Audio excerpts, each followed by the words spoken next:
Niki, gimana hasilnya pemeriksaan hari ini? Alhamdulillah tadi semuanya lancar, berjalan dengan lancar. Ini juga masih meriksa satu saksi lagi. Habis itu ya tinggal tunggu kelanjutan dari Polres Jakarta Selatan. Terkait yang unggahan Kak Niki tadi di Instagram itu maksudnya gimana? Yang video di Telegram Kak Niki bisa dijelasin? Oh itu video, itu nanti beda lagi laporannya. Jadi itu laporan terpisah gitu. Jadi artinya akan ada berapa laporan? Berapa Bang? Kalau secara hukum bisa ada 2 laporan lagi. Yang jelas satu laporan terkait perlindungan anak, satu lagi terkait undang-undang ITE, tapi kami belum laporkan. Tapi untuk satu orang itu? Satu orang ini terlapornya? Tetap nih kita terlapornya ada seseorang. Kan ini berarti yang di Telegram barusan yang diduga video shoot nanti akan ada laporan tersendiri. Ada laporan tersendiri lagi. Bang Hanafi Kak Niki juga ada dalam konten tim di perjuangan. Ya tunggu aja lah. Mungkin kedepannya bakal mau digimanain sih Kak Niki? Depannya bakal mau digimanain? Ya gimana ya, masukin ke penjara aja. Biar ada efek jerak, biar jadi pelajaran untuk anak-anak muda di luar sana juga. Kalau masih muda ya sesuai sama umurnya aja, lakukan sesuai sama umurnya gitu kan. Ya umur segitu lagi lucu-lucunya ya, kalau pengen tahu pergaulan ya cukup tahu pergaulan aja, tapi jangan sampai kebablasan. Niki, kamu merasa dibohongin nggak sih dengan artinya dengan yang prank terus udah gitu yang dibilang itu? Ternyata kan kamu sendiri punya bukti-bukti jelas gitu loh. Kalau kami sih gini, jadi gini, dalam persoalan ini kita nggak masuk kepada persoalan-persoalan di luar hukum ya. Jadi yang jelas setelah kami pelajari ini ada dugaan tindak pidana kejahatan. Artinya tindak pidana kejahatan yang diatur dalam Undang-Undang Perlindungan Anak dengan ancaman hukumnya minimal 5 tahun dan maksimal 15 tahun. Ada lagi Undang-Undang Kesehatan, ada lagi KUH pidana, dan itu ancamannya di atas 4 tahun. Jadi kami tidak masuk kepada persoalan-persoalan lagi. Dia mau cerita apa saja silakan. Yang jelas hukum itu tegak lurus. Tidak akan bisa lari kemana-mana. Saya kejar kamu di mana saja. Itu saja yang harus tahu. Kak Niki, ini boleh update soal aborsi? Tetap lanjut Kak Niki mungkin. Pertanyaan tadi 22 yang ini, ada tadi saksi ada sekitar 30-an, ada lagi 20, ada jadi 1, 2, 3, 4, 5 tadi saksi. Kak Niki, kenapa membawa Kak Yolo sama Cindy dan lain-lain untuk menjadi saksi Kak?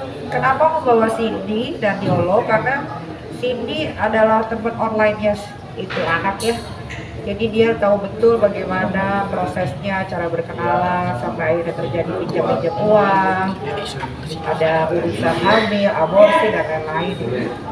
Kak Niki, aku juga sempat kontekan sama si Cindy, katanya dia juga punya beberapa bukti-bukti yang yang seputar masalah ini, termasuk soal aborsi sendiri. Itu gimana Kak?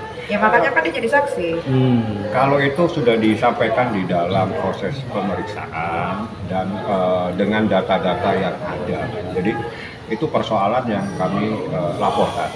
Jadi saksinya itu adalah saksi-saksi yang tahu persis persoalan. Jadi Siti yang tahu dan yang lainnya adalah saksi-saksi. Nah, sekarang prosesnya saat ini ada pemeriksaan juga di atas. Jadi ada saksi lagi diperiksa terkait dengan dugaan adanya penganiayaan. Atau mungkin ada sesuatu, nanti dijelaskan. Saya tidak mungkin akan membuka apa yang menjadi materi dalam proses pemeriksaan. Yang jelas nih kita diperiksa 22 pertanyaan, ada 25 pertanyaan, ada 3 tadi saksi, dan hari ini 4, tambah 1 lagi. Artinya saksi yang dari luar negeri itu adalah Cindy atau seperti apa? Coba tanya sama yang bersangkutan, dia dari mana? Artinya berarti Kak Niki sudah mengantongi bukti dengan adanya tuduhan aborsi itu, Kak Niki? Kalau itu, jadi berdasarkan data yang ada, kami punya bukti. Bukti itu harus di-cover dengan bukti yang lain. Dan itu menjadi materi proses pemeriksaan. Dan unit PPA ahlinya di bidang ini, karena ini adalah tindak pidana yang diatur dalam Undang-Undang Perlindungan Anak. Jadi unit PPA yang paling ahli di bidang ini. Bagaimana dalam memproses dugaan terkait tindak pidana ini. Karena gini, apapun yang terjadi ini ada anak di bawah umur dan tunduk pada Undang-Undang Perlindungan Anak. Anak yang di bawah umur menjadi tanggung jawab orang tuanya, sehingga orang tuanya punya hak untuk melaporkan. Dan ini pembelajaran buat semua. Jangan takut membuat laporan di kantor polisi untuk melindungi anak sendiri. Begitu nih ya. Dan Niki ke depan mungkin akan mendampingi LM lagi secara langsung atas kasus ini kan Niki? Ya pasti. Kalau diminta ya pasti hadir. Kalau diminta pasti mendampingi. Kan Niki dibilang nggak peduli anak segala macam, tapi jadi bukti akhirnya kan Niki sebenarnya sebagai ibu punya insting juga untuk melindungi. Kalau nggak peduli itu nggak mungkin dari bisa hidup sampai umur 17 tahun gimana sih? Nggak ngerti gue. Sejauh ini LM udah ada komunikasi ke Kaniki bukan? LM tuh apa? Loli. Oh nggak ada. Nggak usah hubungin lah, nanti aja di sini bentar lagi kan juga dipanggil. Tadi kan terkait pinjaman uang yang sering meminjam uang, mungkin ada laporan kah yang masuk ke Mimi sendiri terkait pinjam meminjam uang sendiri? Ada, tapi itu bukan hal yang penting lah ya. Kalau duit masih bisa dikembaliin, tapi kalau udah menyangkut masalah yang dari bayi sampai besar gue jaga dengan baik, tiba-tiba dilakukan oleh orang lain ya itu yang bakal gue perjuangkan. Kalau masalah uang nggak ada urusan. Berarti Mimi sempat mengganti pinjaman? Iyalah kalau ganti. Berarti kan Niki seberapa, Bo? ya, berarti kan Niki kemungkinan kedepannya juga akan membuka kembali pintu maaf untuk LM kembali ke Niki seperti itu. Iya. Gini. Kalau seorang ibu, Anda tanya kepada semua orang ibu, pasti akan memaafkan anaknya. Apapun yang dilakukan oleh anak, pasti akan dimaafkan. Tapi persoalan hukum adalah persoalan tersendiri. Siapapun yang terlibat pasti akan berurusan dengan kita. Ini genderang perang sudah ditabuh sama kita. Ikutin saja ini mainnya. Ini tidak main-main. Pasal ini kita lapis-lapis untuk melindungi seorang anak yang berumur 16 tahun. Ingat, pada saat kejadian umurnya baru 16 tahun, sekarang mau 17 tahun. Itu adalah anak yang harus mendapatkan perlindungan dari orang tuanya.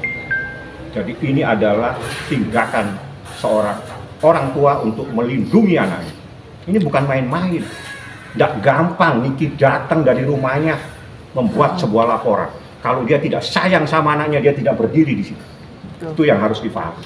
Oke, mengingat ini kan pasti dipanggil. Siapapun yang terlibat pasti dipanggil oleh polisi. Nah itu kan harus ada pengawasan orang tua. Ya, ini orang tua. Kami kita nanti akan mendampingi. Ada, ini kita yang ngawasi. Ada. Teknis itu. Oke, Kaniki ini kan terkait juga anak di bawah umur. Apakah nanti akan meminta bantuan dari Komnas Anak atau Komnas Perempuan? Nggak Perempuan? penting, Komnas Anak-anak itu nggak ada kerjaannya dia. Oke. Jadi emang polisi aja ya? Gimana nih? Nggak tahu. Bantulah. Kan ini mungkin kalau boleh tahu saksi yang dipegang ini apa aja mungkin? Itu materi pemeriksaan. Sekali lagi saya katakan, itu menjadi bahan yang ada di atas. Kalau semua materi saya buka di dalam ini, kami tidak etis secara etika. Karena ada hal-hal, apalagi terkait dengan Undang-Undang Perlindungan Anak itu sifatnya harus tertutup. Tidak boleh semua diungkap. Yang saya beritahu saja, ini adalah kejahatan. Ya.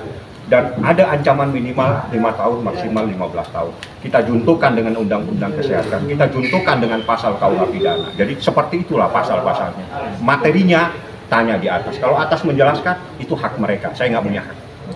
Paham ya? Kalau misalkan nanti ketemu sama Loli bakal ada yang disampaikan nggak?